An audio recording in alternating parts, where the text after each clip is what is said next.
Hello everyone, Haringhata study সার্কেলে সবাইকে স্বাগত। আমরা আজকে যে সিরিজটা শুরু করতে চলেছি এটা আমাদের একদম নিজস্ব ভারত পরিচিতি সম্পর্কে। বিগত দিনে যে সমস্ত এক্সামগুলো হয়েছে তার মধ্যে লাস্ট রিসেন্ট যে এক্সামটা হয়েছে এসআই এর এক্সামের মধ্যে আমরা দেখেছি যে সমস্ত কোশ্চেনগুলো এসছে জিওগ্রাফি রিলেটেড বা ইভিএস রিলেটেড, তার বেশিরভাগটাই হলো গিয়ে ভারত পার্ট থেকে। অতএব আমরা যদি ভারতের এই পার্টটাকে যদি সুন্দর করে গুছিয়ে রেডি করতে পারি তাহলে আমাদের যে কোনো এক্সামকে আমরা ক্লিয়ার করতে গেলে কিন্তু খুব আমাদের উপকারী হয়ে যাবে। আমরা আমাদের যে সমস্ত স্টুডেন্ট রয়েছে বাড়িতে তাদের জন্য কিন্তু এই ভারতের পার্টটা কিন্তু বিভিন্ন ক্লাসের মধ্যে, ক্লাস 10 বলো, ক্লাস 11-12-এর মধ্যেও খুব অতি গুরুত্বপূর্ণ। তোমরা যদি চাও তোমাদের বাড়ির যারা স্টুডেন্ট রয়েছে তাদেরকেও কিন্তু এই ভিডিওটা দেখাতে পারো। চলো আজকের ক্লাসটা শুরু করি ভারত পরিচিতি সম্পর্কে। সেটা আমরা আজকে ক্লাসের মধ্য দিয়ে কিছু জিনিস জেনে নেই। প্রথমেই দেখতে পাচ্ছ এখানে একটা ওয়ার্ল্ড ম্যাপ রয়েছে। এই ওয়ার্ল্ড ম্যাপের মধ্যে সারা বিশ্বের মধ্যে বর্তমানে 194টা দেশ স্বীকৃত ইউএনও দ্বারা।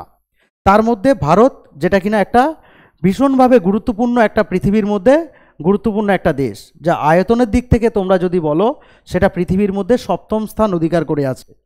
জনসংখ্যার দিক থেকে তো এখন বর্তমানে যদি আমরা 2011 সালের ডেটা দেখি তাহলে সেটা সেকেন্ড পজিশন, আর যদি 2025 বর্তমানে আজকের দিনে দাঁড়িয়ে আমরা দেখি তাহলে কিন্তু সেটা ফার্স্ট পজিশনে রয়েছে। তাহলে ভারত কিন্তু পৃথিবীতে ভারতকে রেখে বা ভারতকে বাইরে বের করে দিয়ে এরকম কোনো কিছু সম্ভব নয়, যেটা ভারত সবসময় অগ্রগণ্যভাবে রয়েছে। ভারত যেটা আগে জম্মুদ্বীপ নামে পরিচিত ছিল, যেখানে আমরা অনেক জায়গায় বিভিন্ন কাহিনী শুনে থাকি, ভরত নামে রাজা ছিল, সেখান থেকে ভারতবর্ষের নাম এসছে। সেই ভারত যেটা কিনা আমরা ভারতের ম্যাপটা এবং তার চারপাশের অঞ্চলগুলো সম্পর্কে জানবো।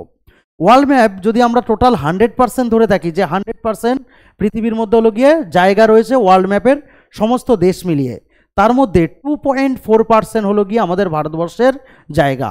অর্থাৎ আয়তনের দিক থেকে যদি আমরা পার্সেন্টেজে দেখি তাহলে কিন্তু সেটা কত রয়েছে, 2.4%।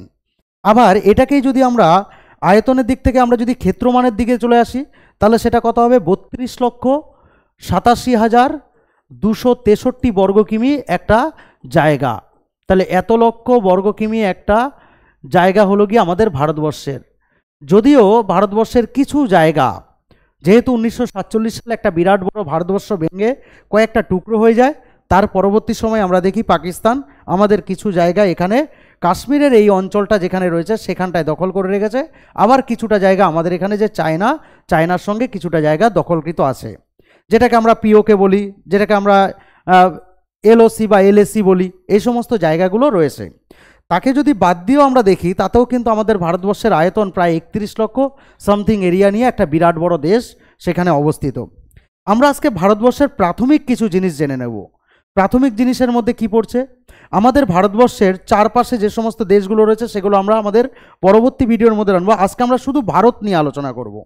ভারতের মধ্যে যখন আমরা স্বাধীন হই তখন আমাদের 14খানা জেলা নিয়ে আমাদের গঠন হয়েছিল, 14টি জেলা এবং 6টি কেন্দ্রশাসিত অঞ্চল। তাহলে 14টি ছিল কিসের জেলা, 14টি, আর 6টি ছিল কি কেন্দ্রশাসিত অঞ্চল। কিন্তু বর্তমানে যদি আমরা দেখি আমাদের এই জেলাগুলো কিন্তু জেলা বলছে, এটা রাজ্য হবে, ঠিক আছে। 14খানি রাজ্য রয়েছে আর হলো গিয়ে 6টি হলো গিয়ে কেন্দ্রশাসিত অঞ্চল। এই রাজ্যগুলো এখন বর্তমানে কিন্তু আর এই 14টির মধ্যে সীমাবদ্ধ নয়। এই 14টির জায়গায় এখন বর্তমানে সেখানে কটা রয়েছে, 28টি রাজ্য রয়েছে। এই 28টি রাজ্য ক্রমে বাড়তে বাড়তে সেটা তৈরি হয়েছে, 29টি হয়েছিল, তারপরে আবার সেটাকে জম্মু কাশ্মীরে কেন্দ্রশাসিত অঞ্চলে ঘোষণা করে দেওয়া হয়েছে। আর এখন বর্তমানে 8টি কেন্দ্রশাসিত অঞ্চল আছে। তাহলে তার মধ্যে আবার আমরা দেখি কিছু রাজ্য রয়েছে যেগুলো ছোট, আবার কিছু রাজ্য রয়েছে সেটা কিন্তু অনেকটা বড়। তার মধ্যে যদি আমরা আয়তনের দিক থেকে দেখি আমাদের যে রাজস্থান সেটা ফার্স্ট, একটা বিরাট বড় রাজ্য। আমরা যদি উত্তরপ্রদেশের দিকে দেখি, উত্তরপ্রদেশ একটা বিরাট বড় রাজ্য, মধ্যপ্রদেশ রয়েছে, তারপরে মহারাষ্ট্র রয়েছে। এগুলো এক একটার আয়তন অনেক বড় বড় আয়তনের রাজ্য রয়েছে, যেগুলো আমাদের প্রতিবেশী যে দেশগুলো রয়েছে সেই দেশগুলোর দিক থেকেও আয়তনের দিক থেকে অনেকটা বড়। সাধারণ দু একটা যদি আমরা উদাহরণ হিসেবে দেখি, যে বাংলাদেশের আয়তন 1,47,000 সামথিং বর্গ কিলোমিটার এরিয়া, কিন্তু আমাদের এই রাজস্থান যে আয়তন রয়েছে এটা 2,32,000 বর্গ কিলোমিটার এরিয়া নিয়ে একটা রাজ্য। আবার যদি তুমি জনসংখ্যার দিক থেকে দেখো, যে আমাদের পার্শ্ববর্তী দেশের বাংলাদেশ, তার জনসংখ্যা কত, 18 কোটি। আবার যদি ভুটান দেখো, নেপাল দেখো, জনসংখ্যা একদম কম, 1 কোটি, 2 কোটি, 1.5 কোটি এরকম জনসংখ্যা বিশিষ্ট বহু দেশ রয়েছে। কিন্তু আমরা যদি আমাদের উত্তরপ্রদেশের দিকে দেখি, উত্তরপ্রদেশেই প্রায় 20 কোটি মানুষ নিয়ে একটা আমাদের রাজ্য রয়েছে। সমস্ত কিছু রাজ্যগুলো যেগুলো রয়েছে তার প্রত্যেকটা জায়গা বিশেষে তার ভাষা, তার পোশাক পরিচ্ছদ, তার খাওয়া দাওয়া সমস্ত কিছু ভিন্ন একটা আলাদা বৈচিত্র্য দেখা যায়। তাই এটাকে ভারতবর্ষকে বৈচিত্র্যের মধ্যে ঐক্য একটা দেশ বলা হয়। দক্ষিণ এশিয়ার যে সমস্ত দেশগুলো রয়েছে, টোটাল এশিয়া মহাদেশে 54খানা দেশ রয়েছে। এই 54টা দেশের মধ্যে দক্ষিণ এশিয়ার মধ্যে যে দেশগুলো রয়েছে তার সবথেকে বড় লিডারশিপে কিন্তু দেশের মধ্যে কিন্তু ভারত 1 নম্বরের মধ্যে রয়েছে। তোমরা এই ভারতবর্ষের মাঝখান দিয়ে আমরা জানি ভারতবর্ষ পৃথিবীর মধ্যে গোলার্ধ অনুযায়ী যদি আমরা একে দেখি তাহলে দেখবে এই পৃথিবীর ম্যাপটার মধ্যে আমরা যদি দেখি পৃথিবীর এই মাঝ বরাবর যদি তুমি এরকম করে একটা দাগ টানো, এই যে দাগটাকে তুমি দেখতে পাচ্ছ, তাহলে এই দাগটাকে টানলে এটাকে নিরক্ষরেখা ধরা হয়। তাহলে এটাকে কি বলা হয়? এটাকে নিরক্ষরেখা বলা হয়। এই নিরক্ষরেখা যে মান থাকে সেটা 0 ডিগ্রি। নিরক্ষরেখাটাকে আরেকবার একটুখানি তোমরা দেখে নাও, নিরক্ষরেখার মান কত? 0 ডিগ্রি।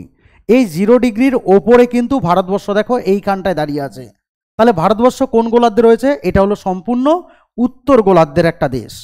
তাহলে আমরা কোথায় রয়েছে? উত্তর গোলার্ধে। আর নিচের দিকটা নিরক্ষরেখার নিচের দিকটা দক্ষিণ গোলার্ধ।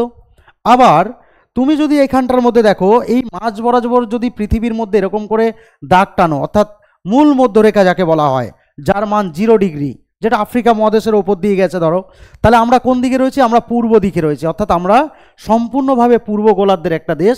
আবার এই দিকে পশ্চিম গোলার্ধ রয়েছে ধরো, তাহলে পশ্চিম গোলার্ধ এবং দক্ষিণ গোলার্ধ এই দুটো গোলার্ধের সঙ্গে কিন্তু ভারতের কোনো সম্পর্ক নেই। তাহলে সেখানে কি দেখা যাচ্ছে? আমরা যদি এই কোণা বরাবর যদি আমরা একটা দাগ টেনে নেই তাহলে আমরা দেখতে পাই ভারতবর্ষ টোটালি একটা উত্তর পূর্ব গোলার্ধের একটা দেশ। অর্থাৎ আমরা যখনই ভারতবর্ষের ক্ষেত্রে অক্ষরেখার মান আমরা আলোচনা করব তখন সমস্ত অক্ষরেখার পেছনে নর্থ বলে লিখতে হবে। কেন? আমরা উত্তর গোলার্ধের মানুষ। আবার যখন আমরা দ্রাঘিমা রেখা সম্পর্কে আলোচনা করব তখন আমাদের প্রত্যেকটা দ্রাঘিমা রেখার পেছনে ইস্ট লিখতে হয়। কেন ইস্ট লিখতে হয়? কারণ আমরা পূর্ব গোলার্ধের মানুষ, পশ্চিম গোলার্ধের সঙ্গে আমাদের কোনো সম্পর্ক নেই।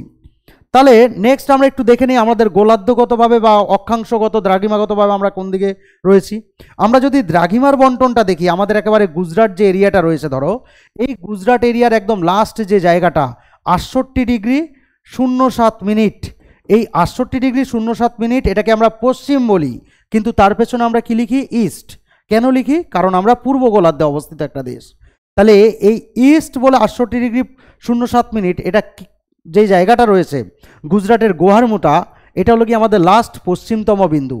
আবার আমরা যদি পূর্বতম বিন্দুকে দেখি অরুণাচল প্রদেশের কিবিতু 97 ডিগ্রি 25 মিনিট, যার পাশে আমরা কিন্তু কি লিখব? ইস্ট। এটা আমাদের কি রয়েছে? অরুণাচল প্রদেশের কিবিতু বলে যে জায়গাটা, সেটা পূর্বতম বিন্দু। আমাদের উত্তরতম বিন্দু আমরা যদি অক্ষরেখা অনুযায়ী দেখি আর দক্ষিণতম বিন্দু যদি আমরা দেখি তাহলে আমরা কি দেখব? 37 ডিগ্রি 06 মিনিট নিয়ে যে আমাদের উত্তরতম বিন্দু রয়েছে 06 মিনিট নিয়ে নর্থ একদম যে জায়গাটা রয়েছে এটার নাম ইন্দিরা কল। আবার আমাদের দক্ষিণতম বিন্দু অর্থাৎ আমাদের মূল ভূখণ্ডের সেটাকে যদি আমরা দেখি সেটা 8 ডিগ্রি 04 মিনিট, এটা কি নাম? এটা হলো গিয়ে কন্যাকুমারী। আর যদি লাস্ট আমাদের ভারতবর্ষের সর্বশেষ বিন্দুকে দেখি দক্ষিণতম, সেটা 6 ডিগ্রি 45 মিনিট, এটা কোন জায়গাকে নির্দেশ করে? এটার পেছনেও কিন্তু আমরা নর্থ লিখব। কেন নর্থ লিখব? কারণ আমরা উত্তর গোলার্ধের মানুষ। তাহলে এটা কিন্তু ইন্দিরা পয়েন্ট, ইন্দিরা পয়েন্ট। তাহলে এই গেল আমাদের হলো গিয়ে অক্ষাংশগত বিস্তার। তার জন্য এই যে দ্রাঘিমাগত যে অবস্থান, সেই অবস্থানের মধ্যে আমাদের দেশে প্রায় 29 ডিগ্রি দ্রাঘিমার পার্থক্য আছে। অরুণাচল প্রদেশের সঙ্গে কার? এখানে যে গুহারমোটা রয়েছে এখানে কত ডিগ্রি পার্থক্য? 29 ডিগ্রি। এই 29 ডিগ্রি পার্থক্য সমান প্রায় 1 ঘন্টা 57 মিনিটের একটা পার্থক্য ঘটে যায়, অর্থাৎ 2 ঘন্টা সময়ের একটা পার্থক্য ঘটে যায়। তার জন্য আমরা আমাদের ভারতবর্ষের মাঝ বরাবর এরকম করে একটা দাগ টানা হয় ওপর থেকে নিচের দিকে, যেই দাগটা যাকে আমরা প্রমাণ দ্রাঘিমা হিসাবে ধরি, অর্থাৎ প্রমাণ দ্রাঘিমা এটাকে আমরা বলি। এটা কত ডিগ্রি? 82 degree 30 minute. এটা হলো গিয়ে পূর্ব, অর্থাৎ এর পেছনে কি লিখবো আমরা? ইস্ট। তাহলে আমাদের ভারতবর্ষের ক্ষেত্রে বিভিন্ন জায়গাগুলো যেগুলো রয়েছে সেটা আমরা এরকম দ্রাঘিমাগত এবং অক্ষাংশগতভাবে দেখলাম। আমাদের দেশে যে সমস্ত অক্ষরেখাগুলো গেছে তার মধ্যে একটা গুরুত্বপূর্ণ অক্ষরেখা আছে, তার নাম কি? কর্কটক্রান্তি রেখা। এই কর্কটক্রান্তি রেখা একদম ভারতবর্ষের মাঝ বরাবর এখান দিয়ে বিস্তৃত, যার জন্য কি হয়, এই বিস্তারের জন্য 8টি রাজ্যকে সে ক্রস করে যায়। 23.5 ডিগ্রি, এটাকে কর্কটক্রান্তি রেখার মান কত? 23.5 ডিগ্রি নর্থ। তাহলে এই 23.5 ডিগ্রি নর্থ যে কর্কটক্রান্তি রেখাটা আছে সেটা 8টি রাজ্যের উপর দিয়ে যায়। আবার আমরা পশ্চিমবঙ্গবাসী হিসেবে আমরা দেখি সেটা আমাদের 5টা জেলার মধ্য দিয়ে যায়। আমরা আমাদের এই যে ডিটেলস আলোচনাটা তোমাদেরকে খুব সুন্দর এখানে কিন্তু প্রত্যেকটা লাইন বাই লাইন আমরা এখানে সুন্দর করে দেওয়া রয়েছে, আলোচনার মাধ্যমে দেওয়া রয়েছে, কোশ্চেন আকারে দেওয়া রয়েছে, কিছু নতুন কিছু ট্রিক্স দেওয়া আছে, অর্থাৎ কোশ্চেন কিভাবে পরীক্ষায় আসতে পারে বা কোশ্চেন আমরা একটু দেখে নেই কীরকমভাবে আসতে পারে বা কীরকম। বলছে ভারত কোন গোলার্ধে অবস্থিত? তাহলে ভারত উত্তর গোলার্ধে অবস্থিত, এটা যদি অক্ষরেখার নিরিখা চায়। আবার যদি দ্রাঘিমা রেখা চায় তাহলে পূর্ব গোলার্ধে। আর যদি বলা হয় একদম স্পেসিফিক কোন দিকে, তাহলে আমরা একটু আগে আলোচনার মধ্যে দেখেছিলাম যে ভারত উত্তর পূর্ব গোলার্ধের একটা দেশ। তারপরে দেখো এখানে বলছে ভারতের অক্ষাংশগত বিস্তৃতি 8 ডিগ্রি 4 মিনিট থেকে 37 ডিগ্রি 06 মিনিট পর্যন্ত উত্তর। ভারতের দ্রাঘিমাগত বিস্তৃতি পূর্ব থেকে পূর্ব। কেন পূর্ব থেকে পূর্ব বলেছে? কারণ 68 ডিগ্রি 07 মিনিট থেকে 97 ডিগ্রি 25 মিনিট পর্যন্ত টোটালি দুটোর পাশে কি বসে? ইস্ট বসে। ভারতের সর্বদক্ষিণ এবং সর্ব উত্তর বিন্দুর নাম কি? দেখো ইন্দিরা পয়েন্ট এবং ইন্দিরা কল বলে লেখা আছে। ভারতের সর্বপূর্ব এবং সর্বপশ্চিম বিন্দু সেটা কিবিতু এবং গোয়ার মোটা বলে লেখা আছে। ভারতের মাঝখান দিয়ে কোন রেখা গেছে? কর্কটক্রান্তি রেখা গেছে। ভারতের প্রমাণ দ্রাঘিমার রেখার মান কত? 82 ডিগ্রি 30 মিনিট পূর্ব। ভারতের এই যে কর্কটক্রান্তি রেখা সব থেকে কাছে পরীক্ষার সময় কোশ্চেন আসতে পারে কোন শহরের মধ্য দিয়ে গেছে? এখানে 4খানা শহরের নাম দিয়ে দেখো দিয়েছে, তার মানে এখানে কত? কলকাতা শহরের মাঝখান দিয়ে গেছে। আমরা যারা নদিয়ারবাসী তারা জানি যে আমাদের কৃষ্ণনগরের উপর দিয়েও কিন্তু কর্কটক্রান্তি রেখা গেছে। আবার তুমি যদি দেখো যে আমাদের এই হায়দ্রাবাদ, ভোপাল, লখনৌ, বেঙ্গালুরু এর মধ্যে সব থেকে কোন শহরটি পূর্ব দিকে অবস্থিত? অর্থাৎ ভারতবর্ষে যে শহরগুলো রয়েছে সেখানে কয়েকটা শহরের নাম দিয়ে সেখানে বলা হচ্ছে কোনটা সবচেয়ে পূর্ব দিকে অবস্থিত। তাহলে দেখো এখানে লেখা আছে লখনৌ। মানে কোশ্চেন কিভাবে তোমায় পরীক্ষায় আসতে পারে বা ডিস্টার্ব করতে পারে সেটা আমরা এখানে তুলে ধরেছি। রাজস্থানের কোন শহরের মধ্য দিয়ে পূর্ব দ্রাঘিমা অতিক্রম করেছে? সেটা যোধপুর। তাহলে এগুলো কিন্তু নতুন নতুন কিছু জিনিস আছে যেগুলো তোমাকে অবশ্যই জানতে হবে। ভারতের কোন স্থানে বঙ্গোপসাগর, আরব সাগর, ভারত মহাসাগর এই তিনটে মিলিত হয়? সেটা কোথায় হবে? কন্যাকুমারী। অর্থাৎ একেবারে ভারতের মূল ভূখণ্ডের দক্ষিণতম যে বিন্দুটা আছে কন্যাকুমারী, তার ওখানটায় দাঁড়ালে পরে তুমি বঙ্গোপসাগর, আরব সাগর, ভারত মহাসাগরের তিনটে জায়গার মিলনস্থল দেখতে পাবে। ভারতের কোন শহরের মধ্যে 0 মাইলস্টোন কেন্দ্র বলা হয়? নাগপুর। অর্থাৎ একেবারে ভারতের মাঝখানে যে শহরটা রয়েছে সেই শহরটার নাম কি?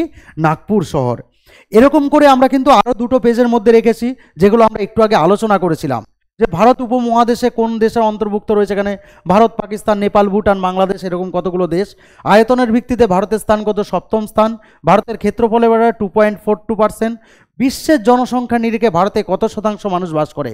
17.5 জন। অর্থাৎ ভারতের আয়তন কম হতে পারে কিন্তু ভারতবর্ষে লোক সংখ্যা আমি একটু আগে বলেছিলাম 2011 অনুযায়ী সেকেন্ড, অথচ এখন কিন্তু আমরা ফার্স্ট। তাহলে এটা পৃথিবীতে 100 জন যদি মানুষ থাকে তাহলে বর্তমানে কিন্তু ভারতেই রয়েছে কতজন? 17.5 জন। ভারতের স্থল সীমান্তের দৈর্ঘ্য কত? 15,200 কিমি। অর্থাৎ তুমি যদি এইখানটায় ম্যাপটার মধ্যে, আগের ম্যাপটার মধ্যে আমরা যাই, ভারতের যে একেবারে স্থল সীমান্তটা রয়েছে গুজরাটের এই অঞ্চল থেকে ধরে পুরো এই জায়গাটা, বর্ডারটা, এই টোটাল এরিয়াটা, এটা 15,200 কিলোমিটার একটা এরিয়া বিস্তৃত। আবার যদি জলসীমানা দেখো সেটা কত? টোটাল যে আমাদের জলসীমা, সেই জলসীমাটা এটা ধরে লাক্ষাদ্বীপ, এখানে রয়েছে কতগুলো দ্বীপ, এখানে আন্দামান নিকোবর দ্বীপপুঞ্জ রয়েছে, টোটাল কত? 7,516.6 কিলোমিটার এরিয়া নিয়ে আমাদের জলসীমা। যদি আমরা মূল ভূখণ্ডের ধরি তাহলে কিন্তু সেটা হয়ে যাবে অনেকটা কম। সেটা কত হবে? 6,100 কিলোমিটার। মূল ভূখণ্ডের ক্ষেত্রে কত হবে? 6,100 কিলোমিটার। এখানে দেখবে তথ্যগুলো দেওয়া রয়েছে। এরপরে আরও কিছু এক্সট্রা তথ্য দেওয়া রয়েছে। ভারতের প্রমাণ দ্রাঘিমাংশ কোন কোন রাজ্যের মধ্য দিয়ে গেছে? একটু আগে আমরা উল্লেখ করেছিলাম যে আমাদের কর্কটক্রান্তি রেখা 8টি রাজ্যের মধ্য দিয়ে গেছে। এখানে প্রমাণ দ্রাঘিমা উত্তরপ্রদেশ, মধ্যপ্রদেশ, ছত্তিশগড়, উড়িষ্যা, অন্ধ্রপ্রদেশ, অর্থাৎ 5টি রাজ্যের মধ্য দিয়ে গেছে। ভারতের কোন রাজ্যের উপকূল রেখা দীর্ঘতম? গুজরাট রাজ্যের। ভারতের যতগুলো রাজ্যের মধ্যে উপকূল রেখা রয়েছে সেটা হলো 9টি রাজ্যের মধ্য দিয়ে উপকূল রেখা গেছে ভারতবর্ষের, তার মধ্যে গুজরাটের উপকূল রেখা দীর্ঘতম। ভারতীয় প্রমাণ সময় তোমরা জানো যে গ্রিনিশ সময়ের সঙ্গে পার্থক্য কত, 5.5 ঘন্টা। অর্থাৎ গ্রিনিশ 0 ডিগ্রি, আমরা 82 ডিগ্রি 30 মিনিট। এর মধ্যে আমরা যদি ক্যালকুলেট করি 1 ডিগ্রি সমান 4 মিনিট, তাহলে সেটা কত, 5.5 ঘন্টার একটা পার্থক্য। বলছে পশ্চিমে গুজরাটে সূর্যোদয় যদি হয়, অর্থাৎ সূর্য উদয় হচ্ছে, অর্থাৎ তার কত ঘন্টা আগে অরুণাচল প্রদেশে সূর্যোদয় হয়ে যাবে। আমরা একটু আগে ক্যালকুলেশন করেছিলাম, প্রায় 2 ঘন্টা আগে সেটা কমপ্লিট হয়ে যাচ্ছে।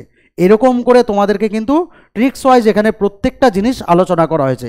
তাহলে আশা করি তোমাদের মোটামুটি ভিডিওটা ভালো লাগবে, তোমরা দেখতে থাকো। এর পরবর্তী ভিডিও কিন্তু আমাদের এরপরে সিরিজ ওয়াইজ আসতে থাকবে। ততক্ষণ পর্যন্ত ভালো থাকো, সুস্থ থাকো।